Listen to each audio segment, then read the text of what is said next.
Daniel Harper stood at the edge of the grand hall, his hands clasped tightly behind his back. The room buzzed with quiet murmurs as representatives from dozens of alien species filled the space. Towering insectoids clicked their mandibles in irritation, while shimmering aquatic beings floated silently in tanks of water. For centuries, humanity had been a part of the Galactic Council, an alliance of advanced civilizations meant to foster peace and cooperation across the stars. But today, Daniel felt only frustration. He glanced over at Rachel Monroe, who sat a few feet away. Her sharp eyes scanned the room, taking in every detail. Rachel was not just a scientist, but also one of Earth's most trusted advisors. She had spent years studying faster-than-light travel, hoping to give humanity a chance to stand on equal footing with these alien powers. Yet, no matter how much progress Earth made, they were still treated like children by the Council.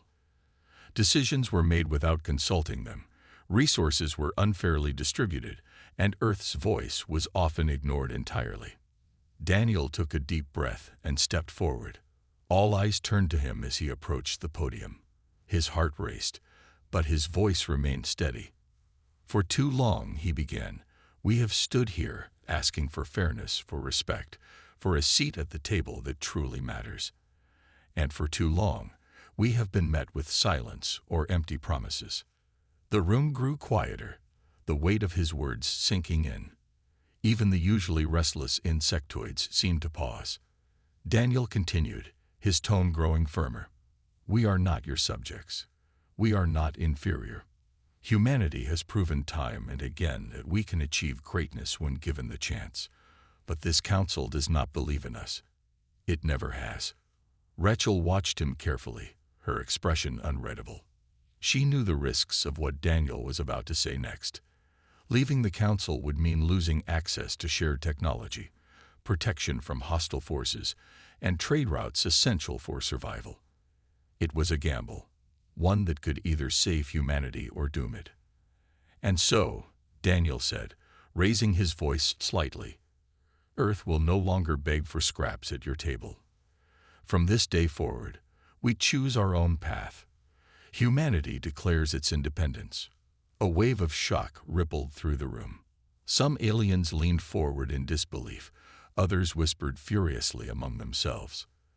A tall, slender figure with glowing blue skin rose from its seat. It was Ambassador Veilith of the Zorathians, one of the Council's most influential members.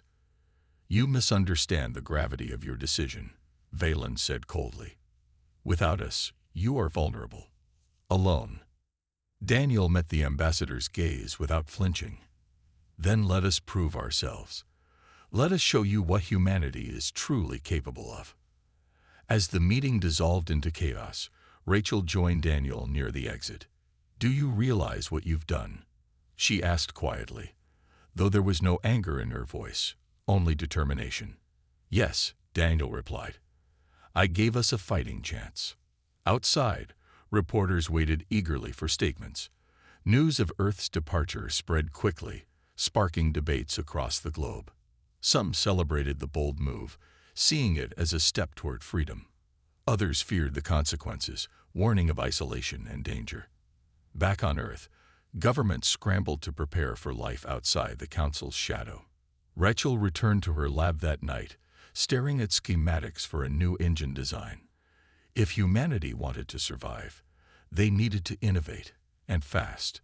As she worked, she couldn't help but think about Daniel's speech. He had lit a fire under humanity. But now it was up to people like her to keep it burning. The road ahead would be difficult, but for the first time in years, Rachel felt hope. Hope that humanity could carve out its own destiny among the stars. In the weeks following Earth's dramatic exit from the Galactic Council, excitement and anxiety spread like wildfire. The world buzzed with talk of independence and what it meant for humanity's future. Daniel Harper found himself at the center of it all, both praised and criticized for his bold decision. He spent long hours in meetings with global leaders, trying to keep the fragile unity of the newly formed Terran Alliance intact. But unity was easier said than done. Not everyone agreed on how humanity should move forward. Rachel Monroe threw herself into her work, determined to turn the challenges ahead into opportunities. Her lab became a hive of activity as teams of scientists worked around the clock to refine faster-than-light travel technology. If Earth wanted to survive without the Council's help, they needed to expand beyond their home planet. Colonies on Mars and Europa were already underway, but Rachel knew they weren't enough. Humanity needed more than just new homes. They needed ways to protect themselves. One evening, as Rachel reviewed data on Europa's icy surface, she noticed something unusual. Strange energy readings had been detected deep beneath the ice, far too regular to be natural. She called Ethan Blake, her closest colleague, to discuss the findings. "It could be nothing," Rachel admitted, pointing to the screen. "But what if it's not? What if there's something down there that could change everything?" Ethereal nodded thoughtfully. "We need to investigate. If it's alien tech, or worse, we can't afford to ignore it." The next day, Rachel assembled a small team to explore the anomaly. As they prepared for the mission, news outlets reported growing tensions across the galaxy. Neighboring species watched Earth's actions with suspicion, unsure whether humanity's newfound independence posed a threat. Some even accused Earth of arrogance, claiming they were unprepared for life outside the Council's protection. These accusations fueled debates back home, where critics argued that Daniel's leadership was reckless. Despite the criticism, Daniel remained resolute. He traveled to Mars to inspect the progress of the colony firsthand, hoping to reassure people that humanity was capable of thriving on its own. The red planet's harsh landscape stretched endlessly before him, dotted with domed structures housing the first settlers. Workers moved tirelessly, building habitats and testing equipment designed to sustain human life. It was a monumental effort, but Daniel couldn't shake the feeling that they were racing against time. Meanwhile, Rachel's team launched their expedition to Europa. The icy moon loomed large in the spacecraft's viewport, its surface gleaming under Jupiter's distant light. As they descended, Rachel felt a mix of excitement and unease. What would they find buried beneath the ice? Could it help humanity secure its place among the stars, or lead to disaster? Back on Earth, protests erupted in major cities. Some citizens celebrated the break from the Council, waving flags and chanting slogans about freedom. Others marched through the streets, demanding answers from their leaders. Were they ready for this? Could they handle the dangers of going it alone? The questions hung heavy in the air, unanswered. At the United Nations headquarters, Sarah Langley faced her own battles. Tasked with maintaining diplomatic relations with former council members, she struggled to calm fears and rebuild trust. Many alien ambassadors refused to meet with her, dismissing Earth as unpredictable and dangerous. Sarah tried to stay patient, but frustration gnawed at her. How could humanity prove itself when no one gave them a chance? As days turned into weeks, the reality of Earth's new position set in. Without the Council's resources, shortages began to appear. Trade routes once taken for granted were now closed, forcing humanity to rely on its own ingenuity. Factories ramped up production of ships and weapons, while engineers worked tirelessly to improve Earth's defenses. Every decision carried weight, every action mattered. Rachel's team sent updates from Europa, reporting strange discoveries beneath the ice. Ancient machinery, dormant but intact, hinted at secrets left behind by an unknown civilization. Was it a gift or a warning? No one could say for sure. But as Rachel stared at the images transmitted from the moon, she felt a spark of hope. Humanity might be alone, but it wasn't powerless. With determination and courage, they could forge a path unlike any other. A path defined not by fear, but by possibility. Rachel Monroe's team had been on Europa for 3 days when things began to go wrong. The icy moon was a desolate place, its surface cracked and jagged under the dim light of Jupiter. Beneath the thick layer of ice, however, lay a network of tunnels and chambers carved by some ancient force. It was here that the team discovered the remnants of alien technology, strange, glowing devices embedded in the walls, pulsing faintly as if alive. At first, the findings were thrilling. Ethan Blake carefully documented every detail, his voice crackling over the comms as he described the intricate designs etched into the machinery. "This could be it," he said one evening, his breath visible in the freezing air. "The key to understanding faster than light travel, or something even bigger." Rachel nodded, though unease lingered at the edges of her excitement. Something about the sight felt off. The machines were too quiet, too still, as if waiting. On the fourth day, contact with the team suddenly dropped. Back on Earth, alarms blared in mission control as technicians scrambled to reestablish communication. Daniel Harper, who had returned from Mars just hours earlier, rushed to the command center. His face was pale as he listened to the static-filled reports. "What do you mean they're gone?" he demanded, gripping the edge of a console. "We don't know, sir," replied one of the engineers. "Their last transmission mentioned unusual energy spikes. Then nothing." Rachel refused to panic. She gathered a second team, determined to find out what had happened. As their ship approached Europa, she stared out the window, her mind racing. Had the equipment malfunctioned, or was there something more sinister at play? When they landed, the scene was eerie. The camp was abandoned, supplies scattered as if the team had fled in a hurry. Rachel led the way into the tunnels, her flashlight cutting through the darkness. The walls shimmered faintly, reflecting the glow of the alien devices. The air grew colder, heavier, as they ventured deeper. Then they found it, a massive chamber filled with towering structures that hummed with power. In the center stood a device unlike anything Rachel had ever seen. It looked like a weapon, its surface covered in shifting patterns of light. But before she could examine it further, the ground trembled violently. Alarms sounded inside her helmet, warning of rising energy levels. "Get back," she shouted, grabbing Ethan's arm as the device began to activate. A low rumble echoed through the chamber, growing louder until it shook the very ice above them.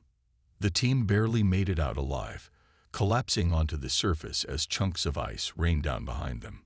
Back on Earth, news of the incident spread quickly. Speculation ran wild.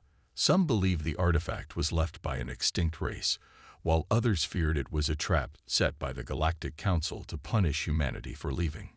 Daniel called an emergency meeting with Rachel and other leaders to discuss next steps. "This changes everything," Daniel said grimly. "If that thing is dangerous, we can't leave it there. But sending another team risks losing more lives."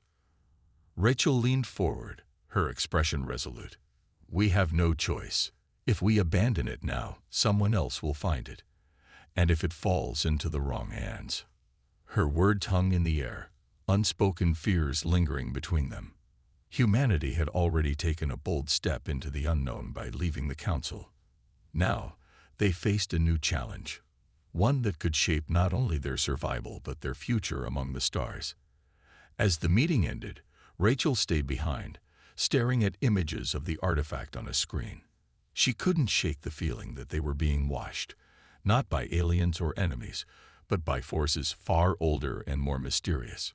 Whatever secrets lay hidden beneath Europa's ice, one thing was certain: humanity's journey was only beginning. Sarah Langley sat in a dimly lit conference room on the edge of Sol System, her fingers tapping nervously against the table.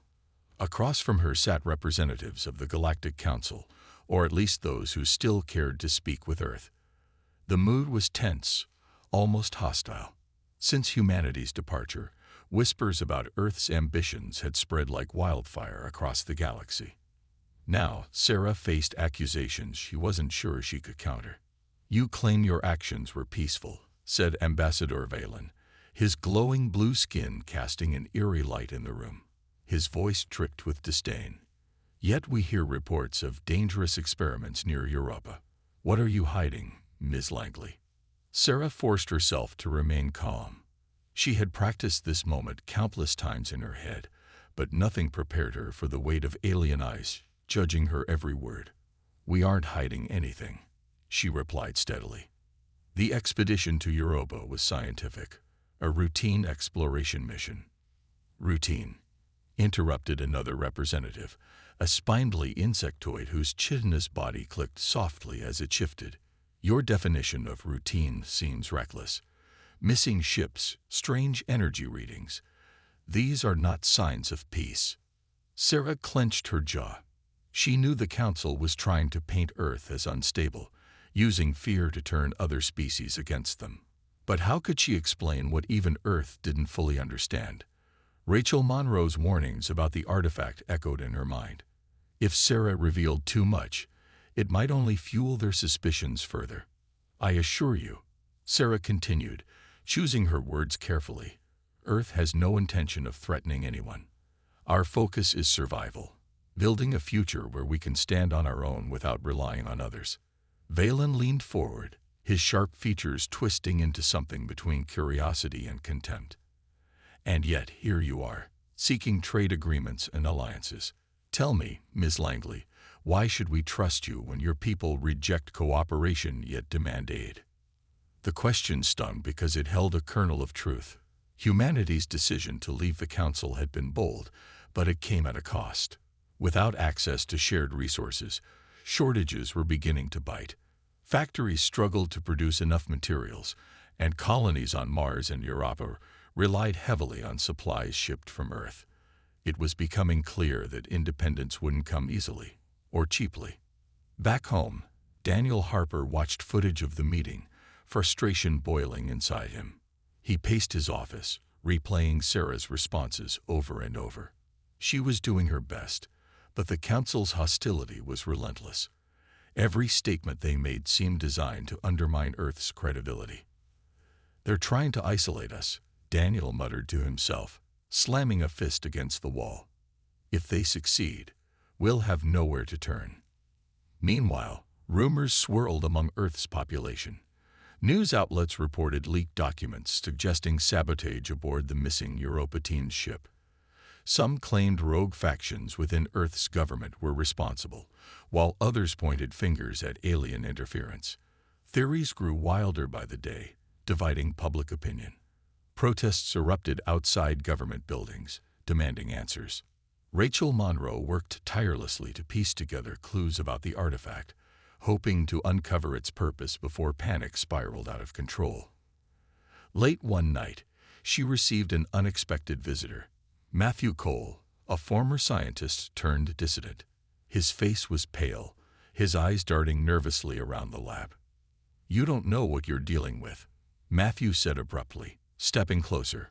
"That thing on Europa. It's not just ancient tech. It's a weapon. And if you activate it, you'll bring destruction down on all of us." Rachel frowned, studying him closely. "Why are you telling me this now? Why not earlier?" Matthew hesitated, then lowered his voice.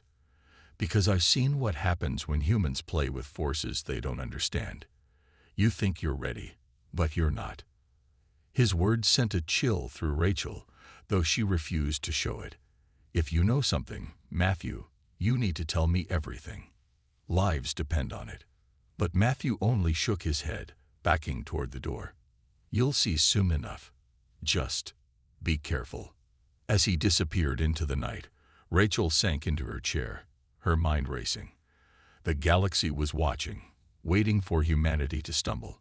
And if Matthew was right, the artifact might be the spark that ignited a war neither side was prepared to fight. The revelation that Matthew Cole might know more than he was saying sent ripples through Rachel Monroe's team.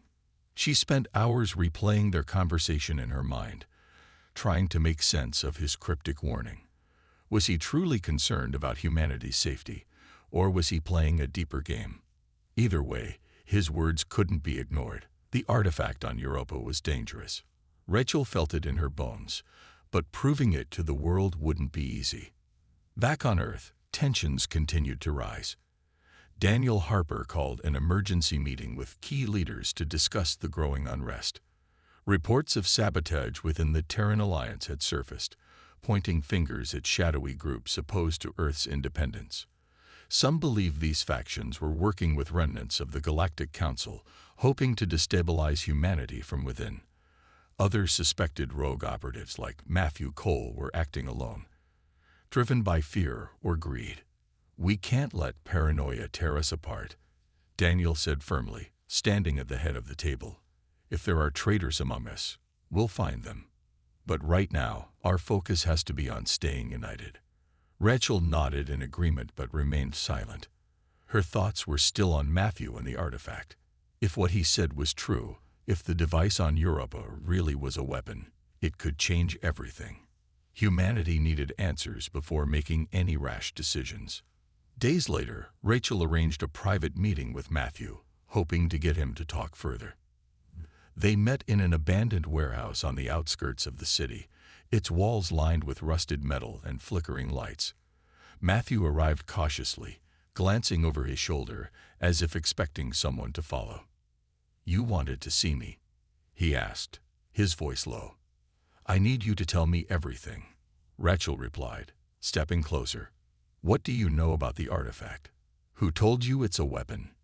Matthew hesitated, then sighed. "I used to work for a group inside the council, a secret division studying ancient alien tech. We found records about that thing on Europa. It's not just a weapon. It's a destabilizer. One pulse could shatter entire star systems." Rachel's heart sank. "And you think activating it would cause chaos?" "Not just chaos," Matthew said grimly. "Destruction. That's why I came to you. You have to stop whoever's planning to use it." Before Rachel could respond, alarms blared outside. Red lights flashed through the windows as security drones descended from the sky. Someone had tipped off authorities about their meeting. Matthew cursed under his breath and backed away. "This isn't over," he said quickly. "Find the truth, Rachel, before it's too late." He bolted into the shadows, leaving Rachel staring after him. Moments later, armed officers stormed the building, demanding she surrender, though they eventually released her after confirming no laws had been broken. The encounter left her shaken. Who had betrayed her location? And how far did this conspiracy reach? News of the incident spread quickly, fueling public distrust. Critics accused Rachel of colluding with dissidents, while supporters argued she was simply seeking the truth. Daniel stood by her side during press conferences, defending her actions as necessary for humanity's survival. But privately, even he began to wonder if they were being played. Meanwhile, Sarah Langley faced mounting pressure from alien ambassadors, who demanded Earth hand over control of the artifact. "It is not yours to claim," Veilith insisted during another tense negotiation. "That technology belongs to the galaxy. And yet, you left it buried beneath Europa's ice." Sarah shot back. "Why didn't the Council secure it centuries ago if it's so important?" Veilith's expression darkened. "Do not mistake our patience for weakness, Ms. Langley. Hand it over, or face the consequences." As threats loomed and alliances crumbled, Rachel realized the stakes had never been higher. Humanity was caught in a web of secrets, lies, and betrayals. Trust was a luxury none of them could afford.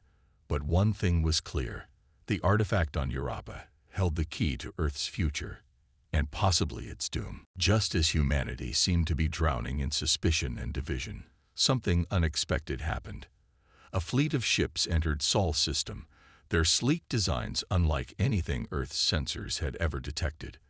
The vessels moved with precision, gliding past Mars and Europa, before coming to a halt near Earth's orbit. Panic rippled through mission control as alarms blared and military forces scrambled to respond. Rachel Monroe watched the live feed from her lab, her heart pounding. "Who are they?" she whispered, leaning closer to the screen. The ships emitted no hostile signals, yet their presence was unmistakably deliberate. Hours passed before communication finally came, a voice crackling over Earth's channels, speaking in halting but understandable tones. "We are the Veilith," the voice said. "We seek refuge among your people." The announcement stunned everyone. Humanity had never encountered this species before.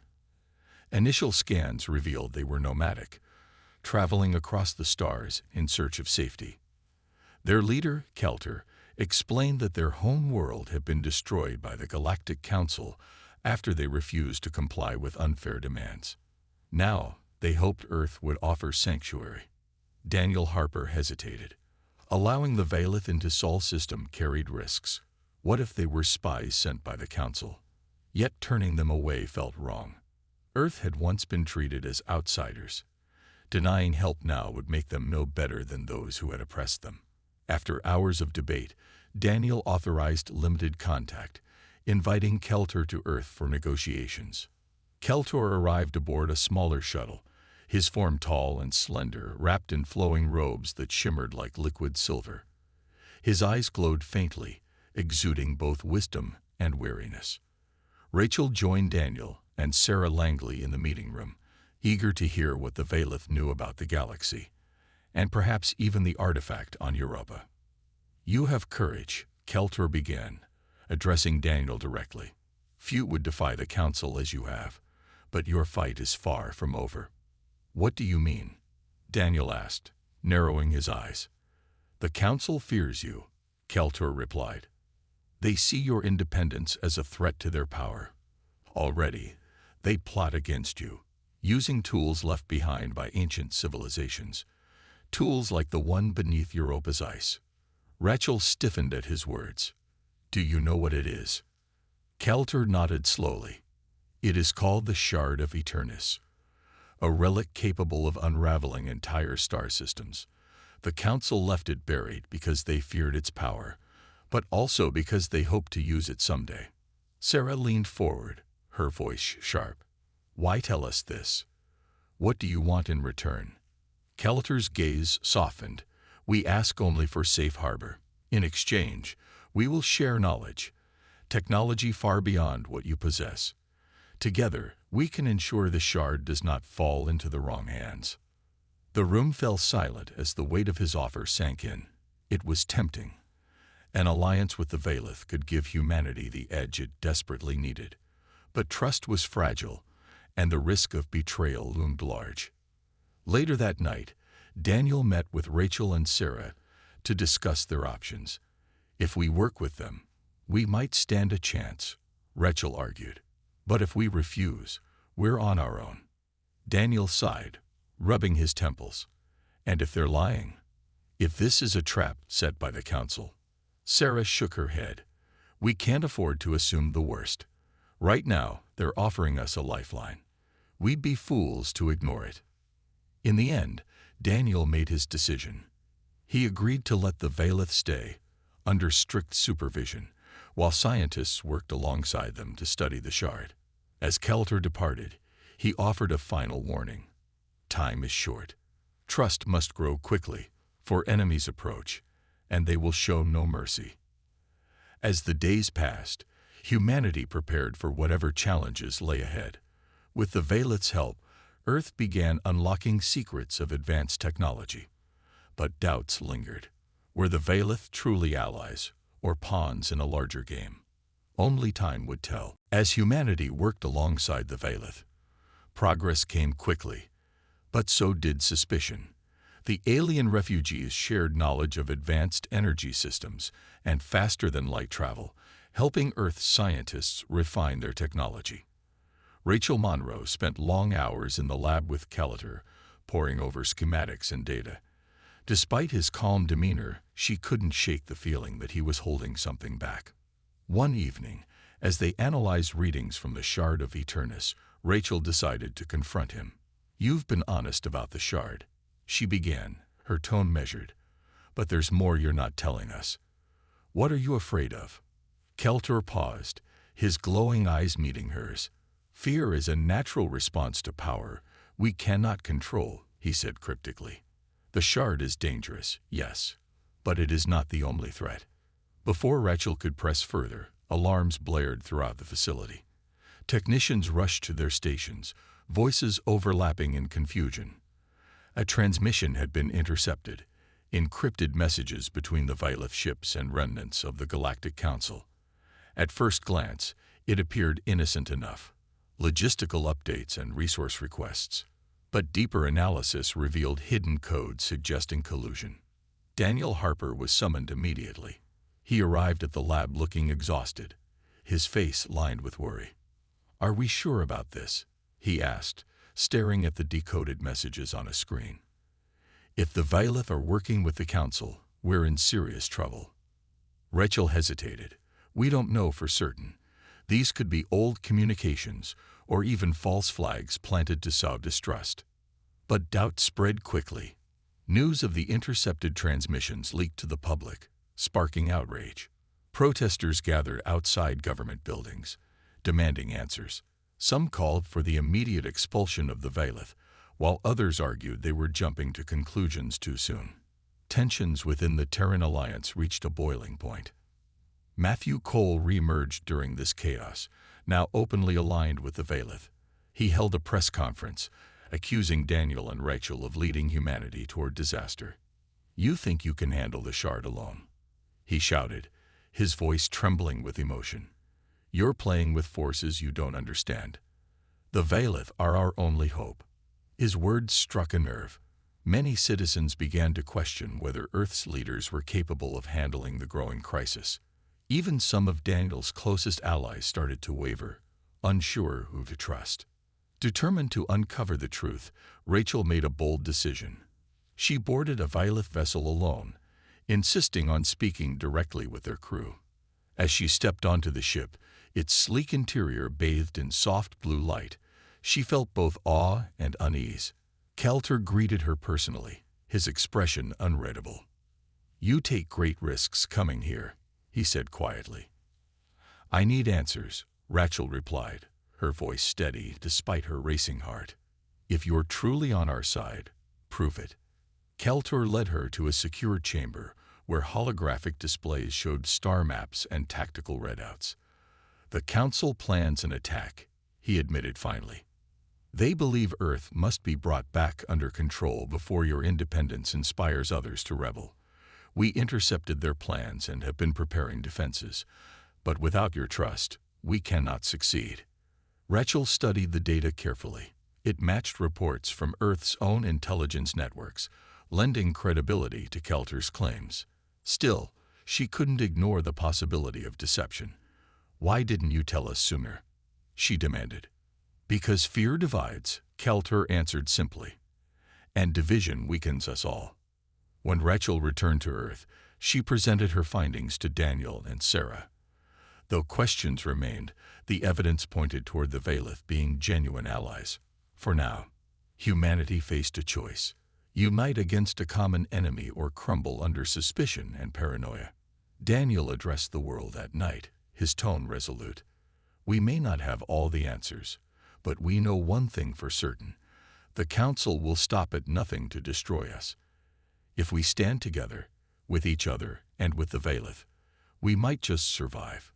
But if we turn on ourselves, we're finished." The speech reignited hope among many, though whispers of betrayal still lingered. Humanity stood at a crossroads, its fate hanging by a thread. With the Council's fleet approaching and time running out, every decision mattered.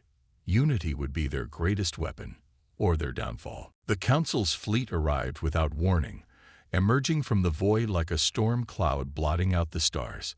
Their ships were massive, bristling with weapons and glowing with energy shields that made them seem invincible. Earth's defenses scrambled to respond, but it was clear they were outnumbered and outgunned. The Terran Alliance had prepared for conflict, but nothing could fully ready them for the scale of what now loomed in Sol's system. Daniel Harper stood in mission control, his hands gripping the edge of a console as he watched the enemy fleet spread across the screens. "How much time do we have?" he asked, his voice tight with tension. "Hours, maybe less," replied one of the technicians. "They're moving fast." Rachel Monroe joined him moments later, her face pale but determined.